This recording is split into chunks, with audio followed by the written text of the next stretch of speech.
We usually talk about GPS jamming like it's some kind of abstract, technical problem for the military. But what happens when it actually spills over into our day-to-day lives? What happens when those invisible signals that guide our planes, time our financial markets, and even run our power grids get disrupted? Well, today we're going to move past the theory and look at the very real and honestly, sometimes chaotic consequences. Okay, let's get into it. And just so you know where we are, this is part 4 of our 5-part deep dive into the global GPS vulnerability report from Virtualization Options LLC. Today, we are laser focused on chapter 4, which is all about the real-world incidents, the shocking economic costs, and the policies that are trying to keep our critical systems safe. So, how in the world do you fight back against a threat that's totally invisible and moves at the speed of light? Well, our defense strategy, it really boils down to 2 main things: the technology we build and the rules we enforce.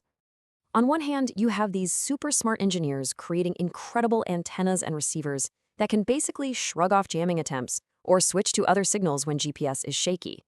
That's the tech side of the fight. And on the other hand, you have governments and global agencies making rules, hunting down people who use illegal jammers, and trying to create real consequences for this stuff.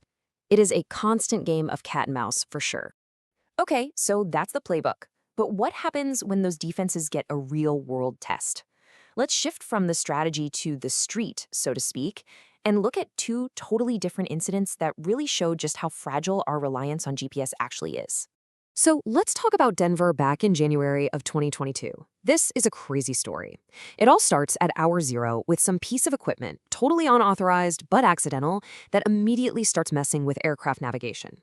Just 2 hours later, the FAA is already blasting out official warnings. But get this, it takes a full 24 hours for crews to even figure out where the signal is coming from, and it took a whopping 33 hours to finally shut the thing off. It's just a perfect and kind of scary example of how one little accident can cause this massive, prolonged chaos for one of the busiest airports in the country. Now, if Denver was an accident, what's happening over Northern Europe is a whole different ballgame. It's deliberate and it's sustained.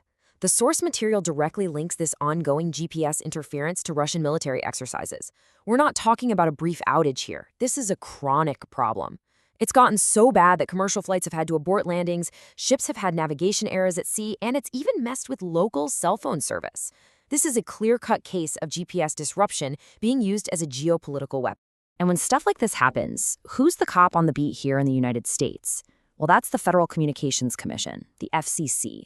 They're the ones responsible for enforcing the ban on GPS jammers. But man, they have a tough job. These little devices are cheap, they're easy to buy online, and they're often shipped from overseas. It's like playing whack-a-mole. They shut down one seller and another one just pops right up. All right, so we get it. Things break. Planes get diverted, ships get lost. But what does this actually cost? Let's talk about the money, because when GPS goes down, the price tag is just, well, it's staggering. Let's start with this number from the United Kingdom. Over $1 billion. And that's not the cost of an attack, that's the estimated value of economic activity that relies on GPS every single day. So a major outage isn't just an inconvenience, it's a direct threat to $1 billion of their economy daily. Now let's zoom out and look at the United States. The estimated annual economic benefit we get from GPS, a mind-blowing $68 billion. I mean, it's behind everything from the high-tech agriculture that feeds us to the logistics networks that put stuff on our store shelves. So protecting GPS isn't just about protecting satellites, right? It's about protecting a core driver of our entire national economy. Okay, let's bring it down to a single event to make it really real. One commercial flight, just one, has to be diverted because of GPS interference. Between the extra fuel, crew overtime, putting passengers up in hotels, it can easily cost that airline over $100,000 for one flight. Now imagine that happening across a whole airport during a major incident. The costs add up incredibly fast. And if you think those numbers are bad, well, I've got some more news. This problem isn't static. It's not standing still. The whole threat landscape is evolving, and frankly, it's getting worse. The challenge of keeping GPS secure is getting more complex with each passing year. And here's why things are getting so much scarier. First off, the number of reported incidents has just exploded. We're talking up over 300% since just 2021. Then you have this new nightmare scenario that analysts are worried about, space-based weapons that could potentially jam an entire hemisphere at once. And on top of all that, there's AI. Attackers can now use it to create smarter, more adaptive jamming that is way, way harder to detect and defend against. The problem is literally accelerating on multiple fronts.